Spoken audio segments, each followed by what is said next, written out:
കലാമണ്ഡലം സത്യഭാമ കേസരിയിലെ എഴുത്തുകാരി എന്ന ആരോപണത്തിന് മറുപടിയുമായി മുഖ്യപത്രാധിപർ NR മധു.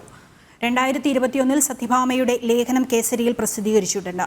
ആര് ലേഖനം എഴുതിയാലും മെറിറ്റ് ഉണ്ടെങ്കിൽ പ്രസിദ്ധീകരിക്കാം. അതിനപ്പുറം അവരുടെ വർണ്ണവെറി കേസരിയുടെ തലയിൽ കെട്ടിവെക്കാൻ ആരും ശ്രമിക്കേണ്ടെന്നും RLV രാമകൃഷ്ണനുമായി അടുത്ത ബന്ധമുണ്ടെന്നും NR മധു പറഞ്ഞു.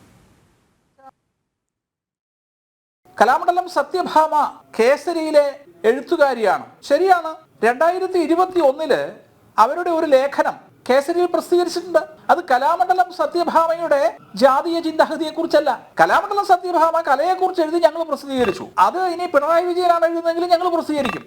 RV രാമകൃഷ്ണൻ ജനിച്ച ജാതി ഏത്, കുലമേത് എന്നുള്ളതൊന്നും കല അല്ലെങ്കിൽ കലാകാരൻ എന്നുള്ള നിലയ്ക്ക് പരിഗണിക്കേണ്ട കാര്യം പോലുമില്ല.